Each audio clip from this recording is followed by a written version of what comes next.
Hey everyone, welcome to the Rybrary. I'm your Rybrarian. No talking in the Rybrary. I swear to God, if you talk in the Rybrary, I'm not going to do anything about it. But don't talk in the Rybrary. Just kidding. It is now August. July is over. Summer is winding down, unfortunately, for me. Today I'm going to be wrapping up everything that I read in the month of July, and then I'm going to be giving you a little preview of my TBR for August. The plan here is to make this sort of a monthly thing. At the end of each month, I will give a recap of what I read and little mini reviews of all the books that I read, and then follow that up with the TBR for what I'm planning to read in the month of August. And you know, sometimes the books that you're reading carry over between months, obviously. So the way I'm going to do this is I'm just going to talk about the things that I completed in the month of July, and then you'll see what I'm currently in the process of reading when we get to the TBR section of the video. So yeah, let's give this a try, and we'll see how it goes, and maybe I'll adjust the format going forward. But I'm looking forward to this, so let's get into it. The first book that I completed in the month of July was The Drawing of the Three by Stephen King, the second book in the Dark Tower series, his fantasy western genre bending epic. I did a review of both the first book in the series and this one that you can go find on the channel. And I finished reading the first one and I loved it and really just kind of wanted to dive into the next one. And was a little disappointed to find that some of the things that I loved about the first one were not quite here to the same degree. There was some amazing prose and a deep sense of mysticism in the first one that was lessened a little bit in this one, but he kind of made up for it with the introduction of some really great characters. And I liked it, almost as much as the first one. Maybe even more. I don't know. I'm sure that seeing how the third book in the series called The Wastelands shakes out will, sort of inform my feelings on both of these two first entries even more. But yeah, I loved this. Like I said, the characters are really engaging. The that feeling of mysticism and mystery that I mentioned is definitely still here in this book, if not quite as pronounced as in the first one. And I was pleasantly surprised by how engaged I am with this series, and I'm absolutely going to be continuing and reading the rest of them. The next book that I completed in the month of July was How to Think Like a Roman Emperor: The Stoic Philosophy of Marcus Aurelius by Donald J. Robertson. This is something I read for a book club. Not something I was, necessarily going out of my way to read by myself, but I actually do have a lot of history with philosophy. I actually have a degree in philosophy that is, of course, unused, but I, have a lot of experience with the subject matter here. This book is sort of part history lesson, part philosophy lesson, and part self-help sort of book. And the main reason I didn't love it so much was because it really did feel a lot like a self-help kind of book, and it's not really something that I'm that interested in very often, but it was pretty interesting nonetheless.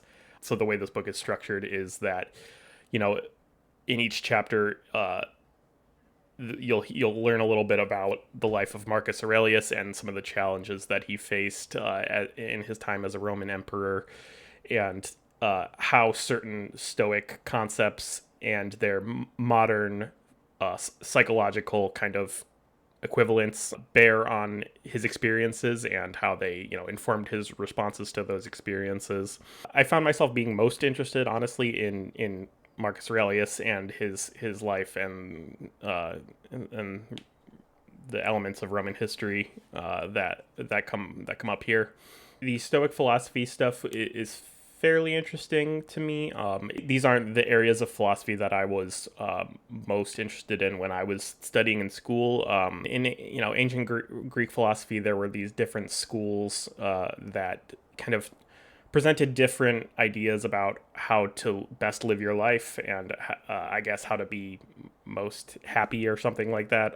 And Stoics was one of those. There's also the big other ones that were cynics, skeptics, and Epicureans, which is basically like hedonists.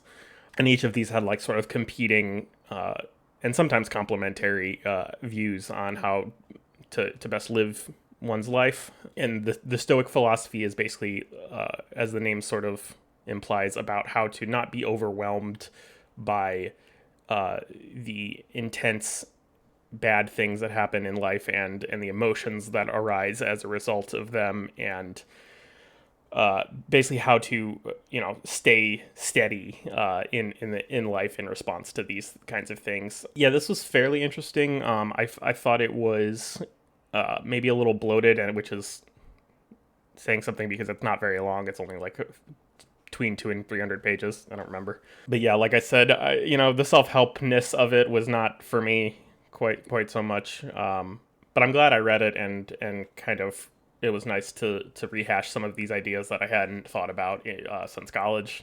And like I said, the Roman history aspects of it were really interesting, and makes me kind of want to read something else to learn some more about that period in history.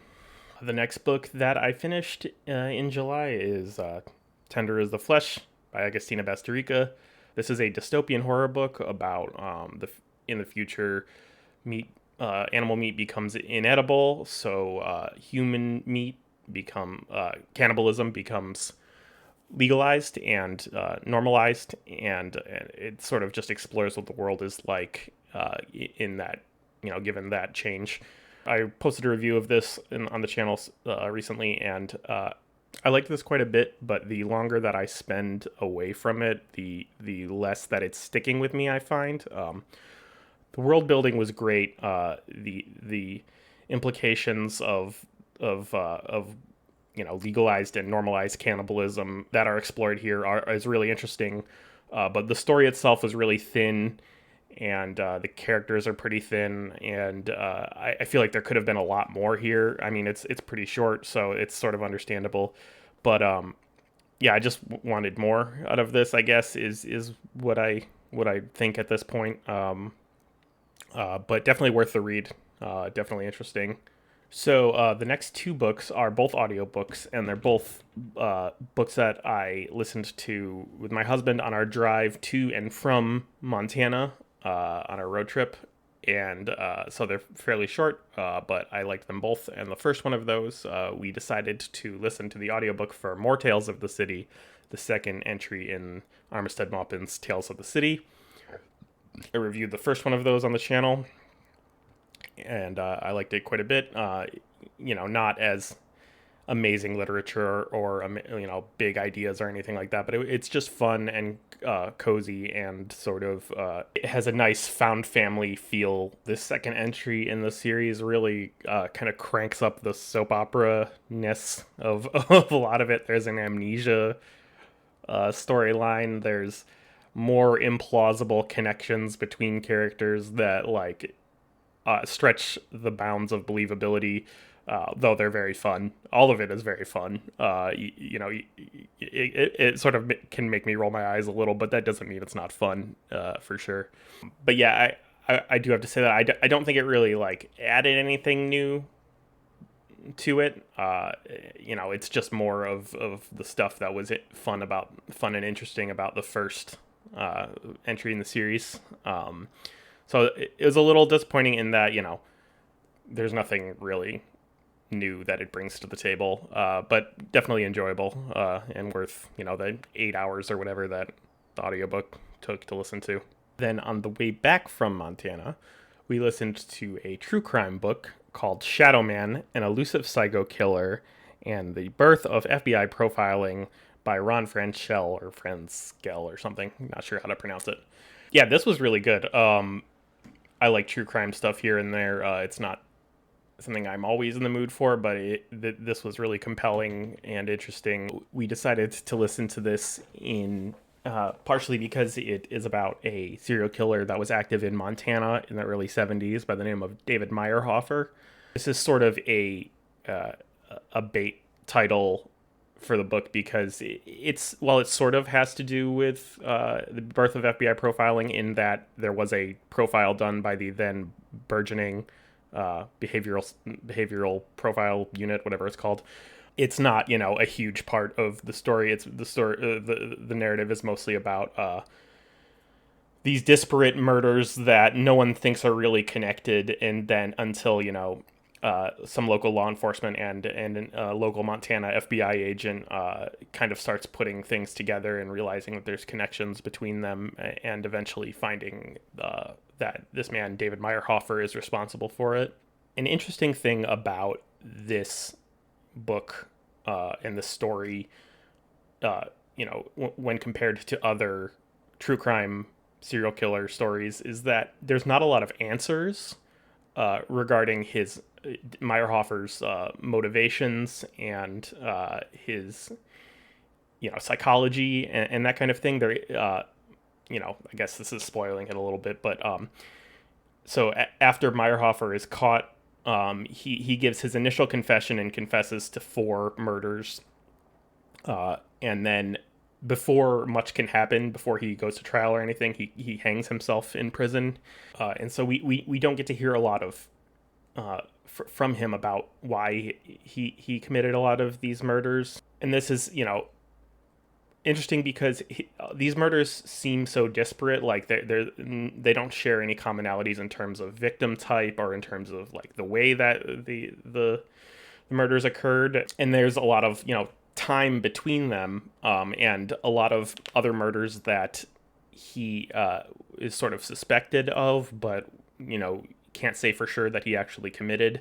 So there's a lot of missing pieces in Meyerhofer's story, and it really makes it interesting to speculate about. Another interesting thing about this book is the thesis that it presents with regards to behavioral profiling, and basically saying how the profile that was created for Meyerhofer, was accurate in some ways, not accurate in other ways, and basically saying how this was an instance where profilers learned of the limitations of the profiling methodology, and the inherent dangers of it. Basically, the idea that it presents is that profiling is really useful, but can also have its limitations and should primarily be used after other more reliable methods of detective work have been exhausted.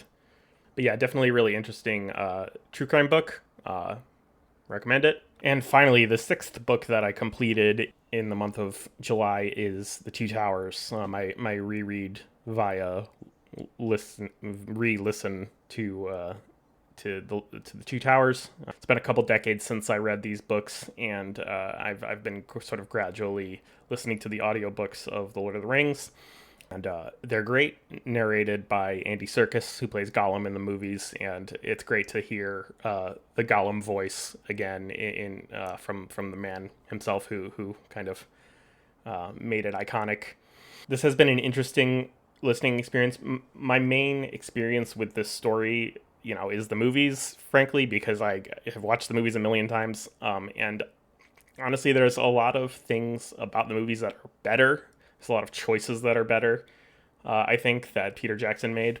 One of those is in the books, in The Two Towers. It's split into 2 parts. The first half covers what happens with Aragorn, Legolas, Gimli, Merry, and Pippin, and the second part covers what happens with Frodo, Sam, and Gollum.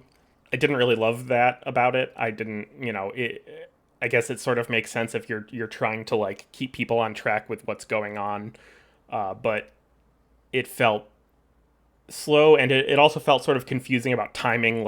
Okay, when is this happening with regards to the stuff that was happening earlier in the first section, because they take place at the same time. There's also some great moments that I didn't quite remember or realize were added to the movies. The "Look for me at dawn on the 5th day" thing that Gandalf does is added in the movie, and just the battle in Helm's Deep in general is a lot more epic in the movie. And in the book, the Battle of Helm's Deep takes place halfway through the book, because it's in the Aragorn, Legolas, Gimli section, so it doesn't have that big climactic feel to it. Also, the kind of distrust that Gollum tries to actively sow between Sam and Frodo is there in the book, but like much like less pronounced. And I think that's a great part of the movies, and it's kind of a bummer to see it not there quite so much.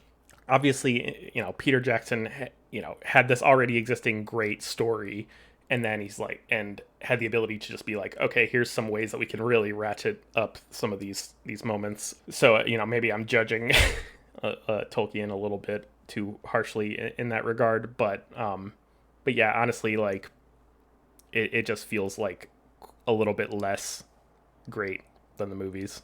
So yeah, that's everything I finished in July. Now let's get around to my reading plans for August, which are to complete the two books that I'm currently in the process of reading, and then we'll see what else I might get up to. The first thing that I'm definitely going to be reading and completing in the month of August is the Pillars of the Earth by Ken Follett. You can see that I'm a third of the way through this big 1,000-page epic.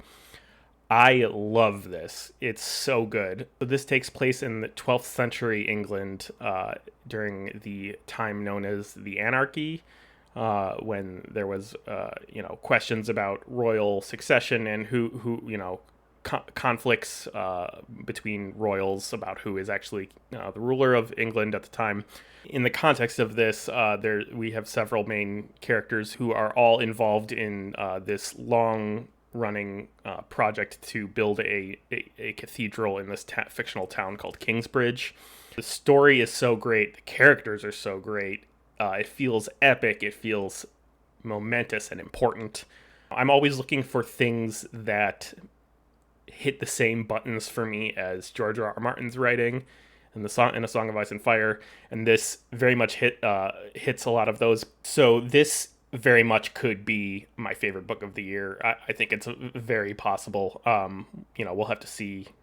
Like I said, I'm only a third of the way through it, so we'll have to see how it shakes out with the rest of it. But I'm in love with this thing, and I really, really can't wait to get more into it. So I've actually sort of taken a break from reading that, and part of the reason for that is that, for a book club, me and my friends are reading Station 11 by Emily St. John Mandel. As you can see, I'm part of the way through that. This came out in 2014, I believe, and this is a post-apocalyptic story about a flu that wipes out most of humanity, and this story follows a troupe of actors who travel around this post-apocalyptic wasteland and perform the works of Shakespeare. And thematically, it's about finding reasons to live other than survival. The phrase "survival is insufficient" pops up a bunch of times in this book so far. I'm not quite sure that I like this yet. It's fairly literary feeling, and that's not necessarily my thing. And I'm honestly kind of a little bored with it so far. But who knows? Maybe it'll come together really well. There have definitely been instances of books that I didn't love at the beginning, and then they came together super well in the back half. So not ruling it out by any means. It's definitely not terrible. So yeah, I'll be finishing that as well here soon. I'm also going to be reading a book called Trash Tales, presented by Criminale, one of my favorite booktubers, and it's a collaboration between him and Alex from Alex on a Bridge, who edited the book. This is a collection of trashy short fiction, trashy horror, trashy action, trashy romance, all kinds of stuff. This is being put out now because of the annual event called Garb-August, where people are encouraged to read trashy, fun, not necessarily like highly regarded literature, but just a lot of entertaining, fun, silly stuff. I was very kindly sent a advanced reader copy of this book, and I'm so excited to check it out. Like I said, I love Criminale. I've grown to really enjoy Alex on a Bridge too, since learning about this book and submitting to get an advanced reader copy of it. I've watched a lot of his videos too, and Alex and I seem to have a ton in common in terms of taste in books.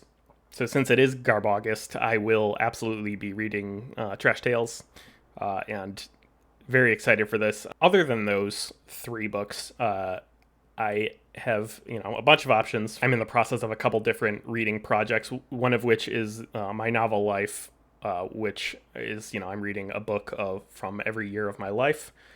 So I read last month, or in June, I read Lightning by Dean Koontz from 1988, which is the year I was born. And then Pillars of the Earth is from '89, and that's what I'm reading for the 1989 entry. So I could find something from 1990 to read, but I think that this is probably going to be good for my work on that project for August. So I'm not sure when exactly this video is going to be coming out in relation to other videos, but I made a video that will be coming out in the near future, if not already, about the Our Fantasy Book Bingo Challenge, which is another challenge that I'm taking part in, and is really fun. And I did it last year and had a blast, and so I'm definitely gonna be reading stuff for that. But a couple, concrete options that I'm really excited for, and that I might get around to in August are, first of all, Abaddon's Gate, the third book in the Expanse series. Yeah, I read the first two earlier this year and loved them both. Definitely excited to check out more of that. And also, I'm really just fiending for some Adrian Tchaikovsky. He's one of my favorites in terms of current writers that are active right now, and I love the sort of view that he has and his sensibilities with regard to science fiction. And so I'm either gonna I'll probably either read Shroud by him, which came out earlier this year, or I'll get around finally to Children of Ruin, the sequel to Children of Time, which I love so much. If you've never read Children of Time, please check it out. So yeah, those are the books that I read in July, and my TBR plans for August. I'm actually going on another trip back to New York, where I'm from. So we'll see if that actually helps or hinders my reading efforts, depending on how the trip goes. But yeah, I'll certainly be reading Pillars of the Earth and Station 11 on that trip, and then Trash Tales. Let me know what you thought of this recap / TBR video. Like I said, I'm planning on making it a regular thing at the end of each month. But like I said, I'm also not sure exactly how the format is going to go. So thanks for watching this first attempt at that. Yeah, let me know what you read in July. Let me know what you're reading in August. Thank you very much for visiting the Rybrary. I hope you all have a great day, and you may now talk.